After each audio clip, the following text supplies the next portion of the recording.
Le thème que j'aimerais partager avec toi ce soir s'intitule « Comment reconnaître un ouvrier qui s'est apostasié ?» Comment reconnaître un ouvrier qui s'est apostasié? Lorsque je parle d'ouvrier, je fais allusion à l'apôtre, au prophète, à l'évangéliste, au pasteur et au docteur. Je fais allusion à ce prédicateur qui a un appel, qui a reçu un appel authentique de la part de Dieu, qui a donc commencé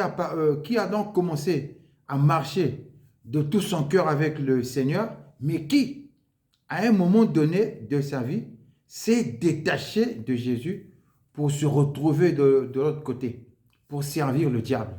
Donc, et ensuite, qu'est-ce qu'il fait? Il a gardé la forme extérieure de la piété. C'est à ce genre d'ouvrier que je fais allusion. Et c'est aussi à ce genre d'ouvrier que mon message s'adresse. Alors, il s'intitule « Comment reconnaître un ouvrier qui s'est apostasié ?» Comment reconnaître un ouvrier qui s'est apostasié? Qu'est-ce que ça veut dire s'apostasier par rapport à la foi? Lorsque on parle de s'apostasier, le verbe s'apostasier, dans le contexte de la foi, fait allusion au fait de se détacher de Jésus pour s'attacher à Satan. Se détacher de la foi pour s'attacher au diable. Donc, quand je parle de comment reconnaître un ouvrier qui s'est apostasié, je fais allusion à ce prédicateur qui a reçu un appel authentique de la part de Dieu, ce prédicateur qui a bien commencé sa marche avec le Seigneur, ce prédicateur qui, pendant un certain temps, a marché de tout son cœur avec le Seigneur, mais qui, à un moment donné, s'est détaché pour se retrouver du côté du diable. Et qu'est-ce qu'il a fait? Il a gardé la forme extérieure de la piété. Donc, c'est à ce genre de prédicateur que je fais allusion. Alors, allons-y donc. 1 Timothée chapitre 4. 1 Timothée chapitre 4. 1 Timothée chapitre 4, 1 Timothée chapitre 4, le verset 20. 1 Timothée chapitre 4, le verset 1 dit ceci. 1 Timothée 4, verset 1, il est dit, « Cependant, l'Esprit déclare clairement que dans les derniers temps, ce sont les temps dans lesquels nous vivons présentement. Cependant, l'Esprit déclare clairement que dans les derniers temps, plusieurs se détourneront de la foi parce qu'ils s'attacheront à des esprits trompeurs et à des enseignements inspirés par les démons. » On dit que dans les derniers temps, plusieurs se détourneront de la foi parce qu'ils s'attacheront à des esprits séducteurs. Ce passage concerne aussi ces prédicateurs qui ont bien commencé, mais qui malheureusement sont tombés dans les pièges de Satan et sont devenus serviteurs de Satan tout en gardant la forme extérieure de la piété. La Bible dit ceci. Cependant, l'Esprit déclare clairement que dans les derniers temps, plusieurs se détourneront de la foi parce qu'ils s'attacheront à des esprits trompeurs et à des enseignements inspirés par des démons. Nous devons comprendre et nous devons savoir qu'il y a des pasteurs qui sont missionnés par le diable et dont le but est de non seulement d'amener les gens à la perdition, mais ce qu'ils font, c'est qu'ils détectent aussi les pasteurs authentiques et ils essayent de les séduire, de les attirer vers les clubs ésotériques. de les attirer dans les sociétés secrètes, où ils font allégeance à Satan, où ils font alliance avec le diable pour devenir des faux Christ. Donc il y a beaucoup de pasteurs qui sont de faux pasteurs qui, dont le but est de détecter les vrais prédicateurs, les prédicateurs authentiques, et les séduire, Donc, il y a des pasteurs qui ont bien commencé, mais qui, malheureusement, se sont laissés séduire par des faux Christ. Ils se sont laissés séduire par les agents de Satan qui leur ont proposé la gloire de ce monde, qui leur ont proposé l'argent, les richesses, la gloire de ce monde.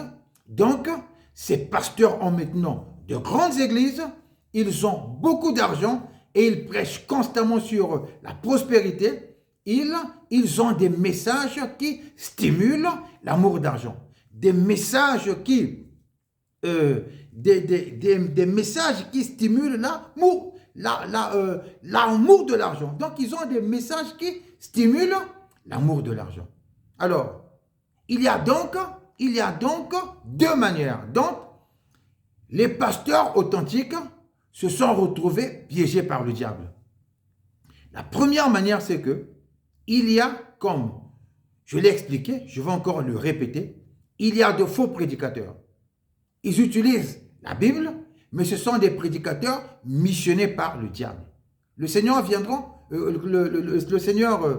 Jésus a dit, plusieurs viendront sous mon nom. Donc, ce sont des gens qui font usage du nom de Jésus, mais qui n'ont pas été missionnés par Jésus. Alors, ces prédicateurs essayent d'identifier, ces prédicateurs identifient, détectent les prédicateurs authentiques et ils leur font des propositions. Ils leur proposent la gloire de ce monde, ils leur proposent les richesses. Donc, ce qui fait que beaucoup de vrais pasteurs sont devenus de faux pasteurs. Beaucoup de vrais prédicateurs sont devenus de faux prédicateurs. Qu'est-ce qu'ils font? Ils gardent l'apparence extérieure de la piété. La Bible dit ici, « Cependant, l'Esprit déclare clairement que dans les derniers temps, plusieurs se détourneront de la foi parce qu'ils s'attacheront à des esprits trompeurs. » Parce qu'ils s'attacheront à des esprits trompeurs.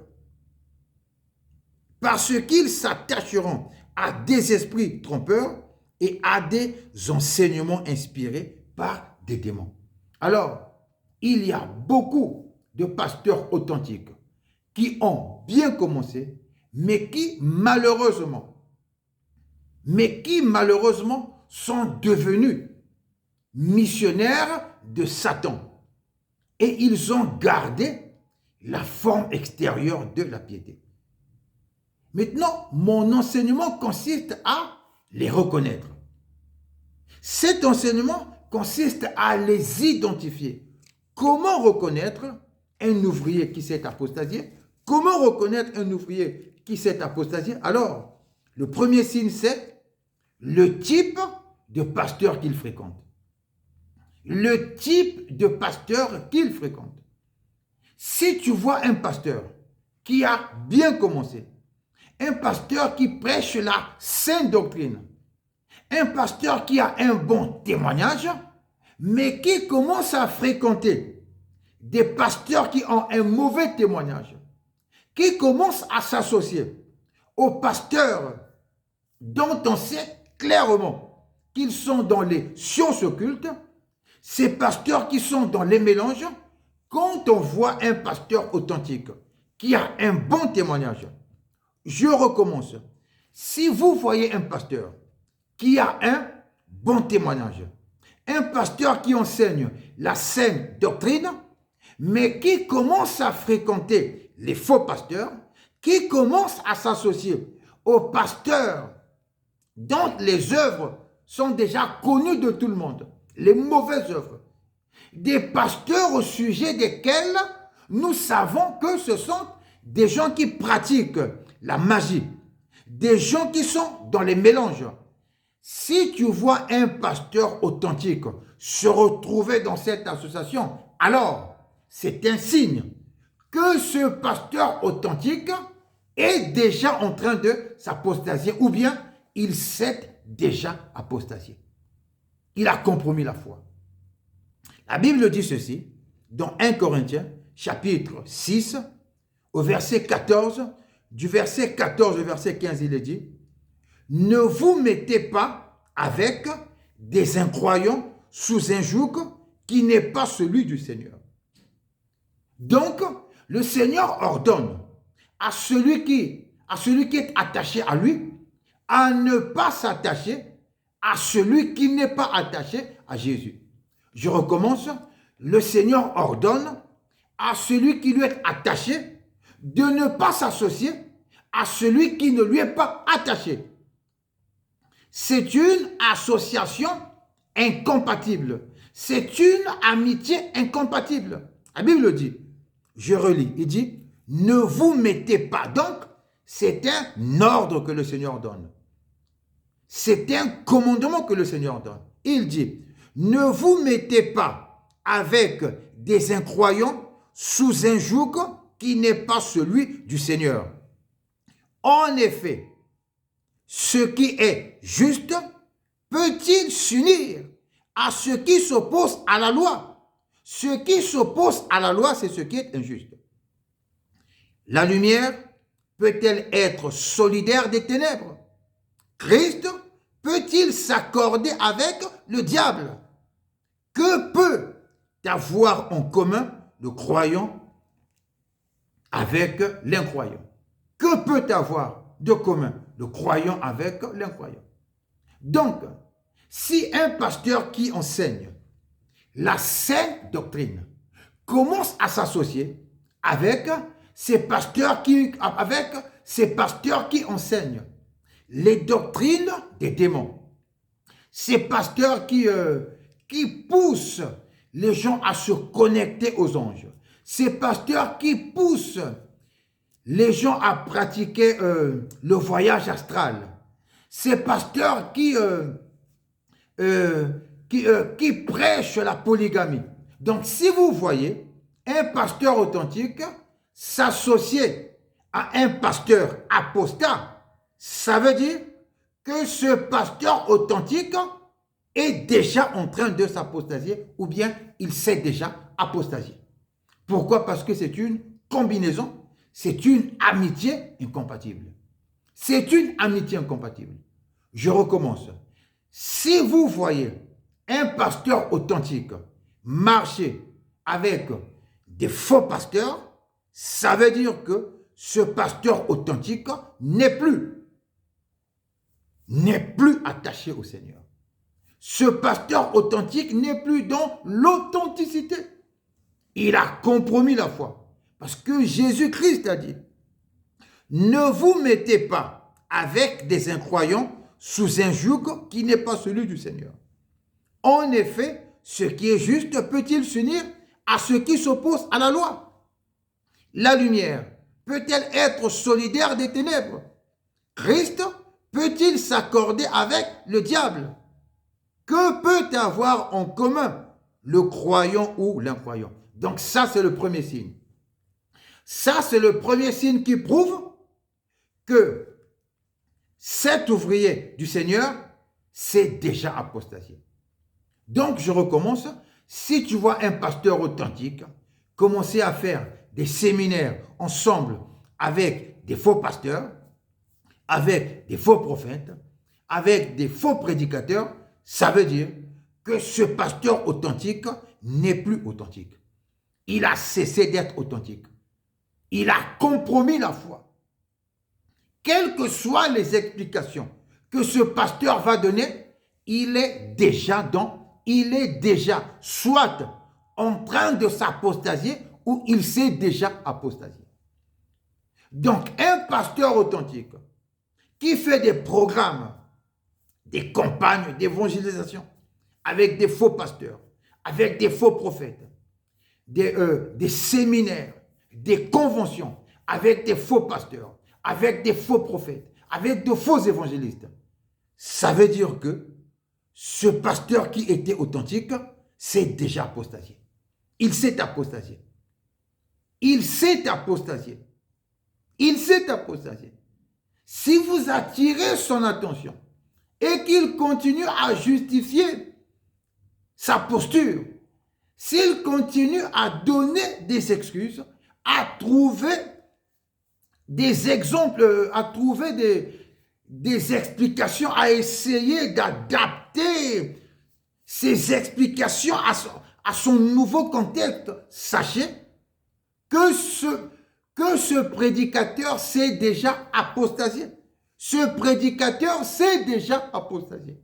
La Bible dit ceci dans la deuxième épître de Jean. Dans la deuxième épître de Jean, la Bible dit ceci dans la deuxième épître de Jean, du verset 10 jusqu'au verset 11. Il est dit ceci: si quelqu'un vient vous trouver et ne vous apporte pas cet enseignement, ça veut dire que si quelqu'un n'enseigne pas là cette doctrine, s'il n'enseigne pas ce que les apôtres ont enseigné. Donc il dit, si quelqu'un vient vous trouver et ne vous apporte pas cet enseignement, ne l'accueillez pas dans votre maison et ne lui adressez pas la salutation fraternelle. Celui qui lui souhaiterait la bienvenue se rendrait complice de ses œuvres mauvaises. Donc, un faux Christ ne peut pas marcher avec un vrai Christ. C'est impossible. C'est une impossibilité. C'est une impossibilité. Donc, la Bible dit ceci, que si quelqu'un n'enseigne pas la sainte doctrine, moi qui suis berger, je ne dois pas l'inviter. Je ne dois pas l'inviter venir prêcher ou donner un séminaire ou une convention dans l'église où je suis berger. Je ne dois pas le faire. Si je le fais, Dieu considère que je suis en train de m'associer aux œuvres de ce faux pasteur. Alors, il arrive quelquefois que par ignorance ou par maladresse, un ouvrier du Seigneur invite un faux ouvrier.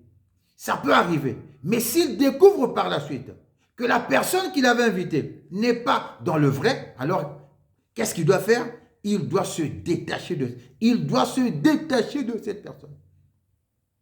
S'il continue à s'attacher à cet ouvrier de Satan, ça veut dire qu'il est déjà dans la mauvaise association. Je relis. La Bible dit ceci.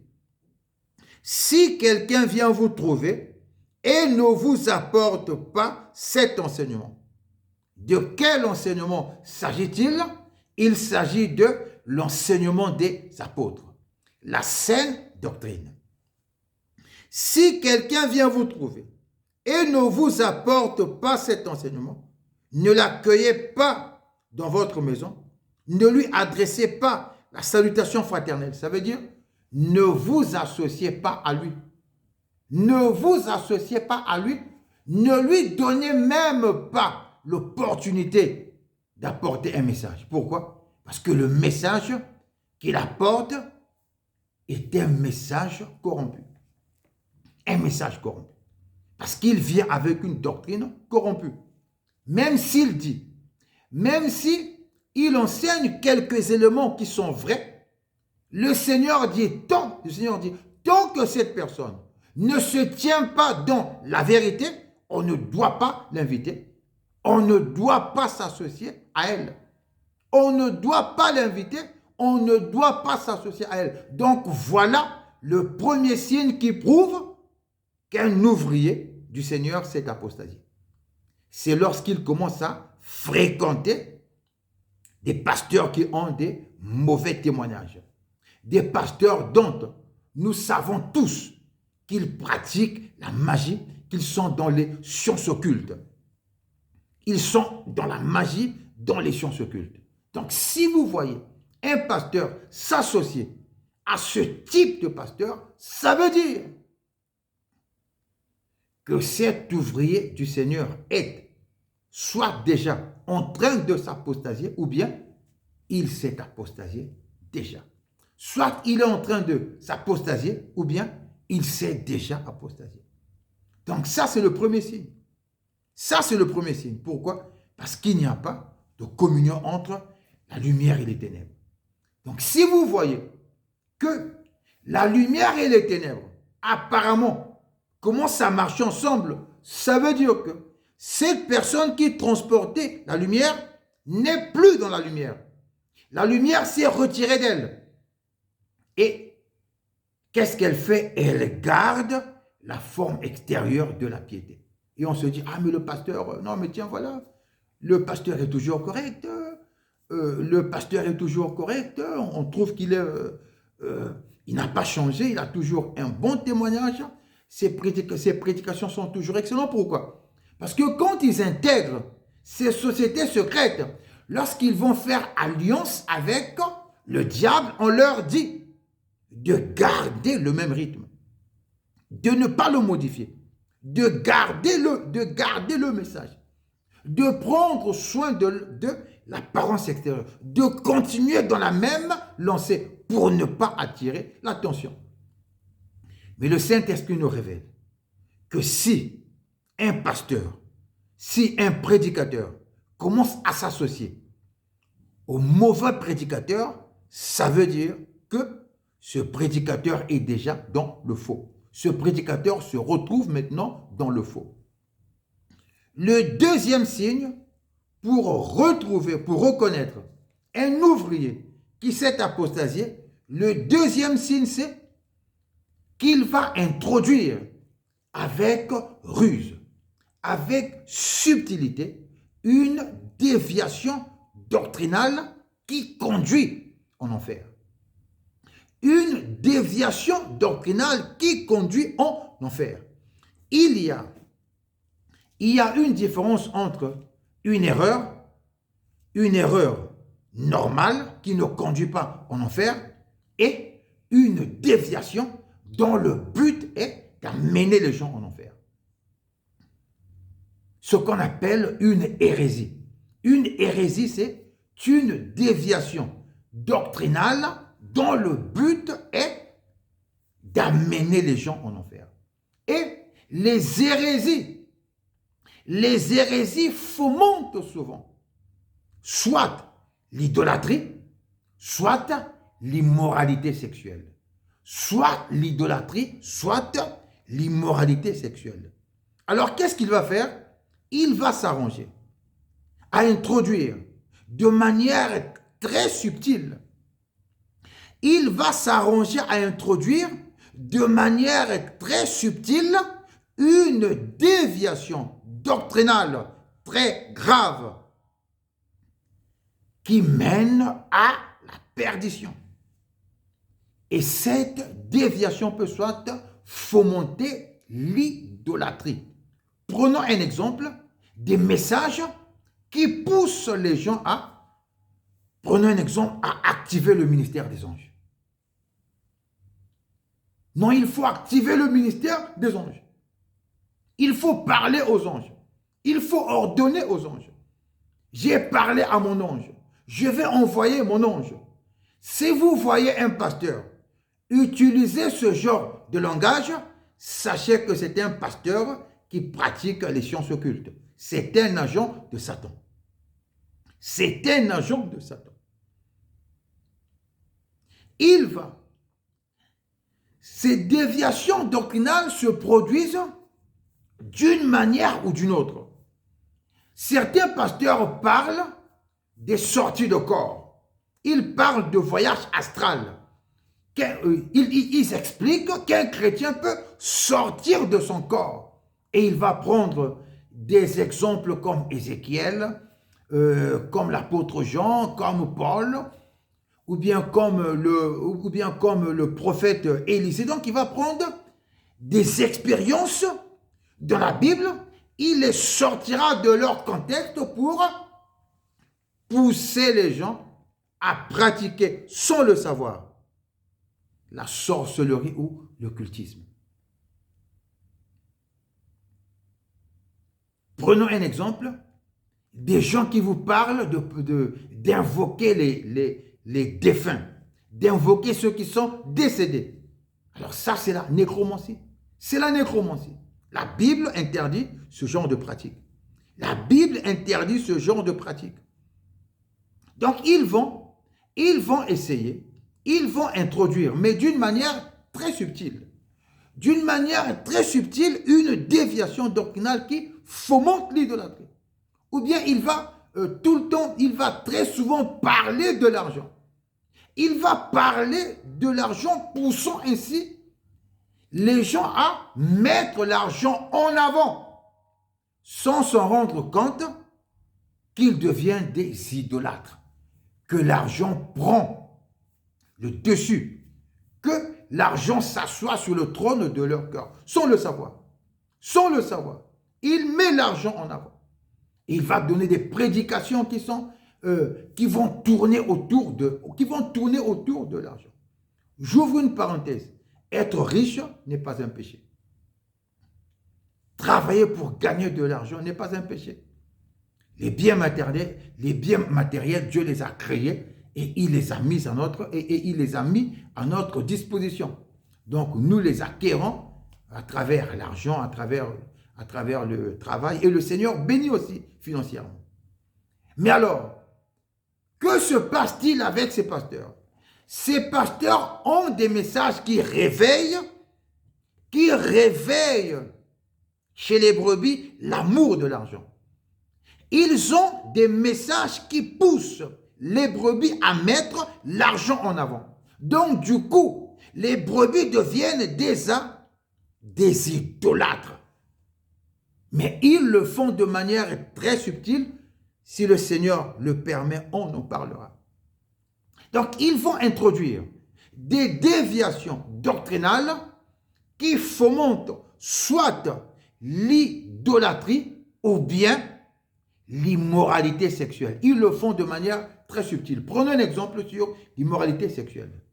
Des messages où on t'explique que la grâce de Dieu te permet de vivre, de mener ta vie sexuelle comme tu le veux. Donc ça veut dire que si tu vis dans l'adultère, ce n'est pas grave. Si tu vis dans l'immoralité sexuelle, ce n'est pas grave. Dieu est amour, il tolère tout, il a versé son sang pour toi, c'est bon. Le plus important est que tu viennes à l'église et ils te font croire que, comme tu crois déjà en Jésus, tu as déjà été sanctifié, Dieu était un Dieu d'amour, il comprend ta situation. Donc, des messages où la grâce de Dieu, des messages où la grâce de Dieu, où l'explication, le concept sur la grâce de Dieu subit une distorsion, une fausse notion d'amour de Dieu. Une fausse notion d'amour de Dieu. Alors, cette fausse notion d'amour de Dieu met les gens à l'aise dans la pratique de l'immoralité sexuelle. Dans la pratique de l'immoralité sexuelle. Certains pasteurs disent que, par exemple, que la polygamie n'est pas un péché. Et il va prendre des exemples de l'Ancien Testament. Il va dire, bon, tiens, voilà, David était polygame, Samuel était polygame, Elkanah était polygame, Jacob était polygame. Donc, ils vont prendre des exemples de l'Ancien Testament pour encourager les gens à pratiquer la polygamie. Alors que sous le régime de la grâce, la polygamie n'est plus autorisée. Bon, ça c'est un autre sujet. Mais sous le régime de la grâce, la polygamie n'est pas autorisée. Sous le régime de la grâce, la polygamie n'est pas autorisée. Alors, pour ce soir, ou bien pour aujourd'hui, je m'arrête là. La Bible dit que dans les derniers temps, plusieurs abandonneront la foi pour s'attacher à des esprits séducteurs. Comment les reconnaître? Le premier signe, c'est observer le type de pasteur que cet ouvrier fréquente. Le deuxième signe, c'est de faire attention maintenant à son enseignement. Il va introduire d'une manière ou d'une autre. Pourquoi? Parce que lorsque quelqu'un a déjà fait alliance avec le diable, lorsque quelqu'un a intégré les sociétés secrètes, les clubs ésotériques, lorsque une personne a été initiée à la magie, initiée au sens occulte, il aura beau garder l'apparence extérieure de la piété, ils reçoivent des instructions dans leur loge. Ils reçoivent des instructions dans leur secte. Et il ne peut pas les éviter. Il ne peut pas les éviter. Donc, d'une manière ou d'une autre, il va être identifié. D'une manière ou d'une autre, il va introduire une hérésie doctrinale. Il va introduire une hérésie dans la doctrine. On va continuer très prochainement. Comment savoir qu'un ouvrier s'est apostasié? Que Dieu te bénisse.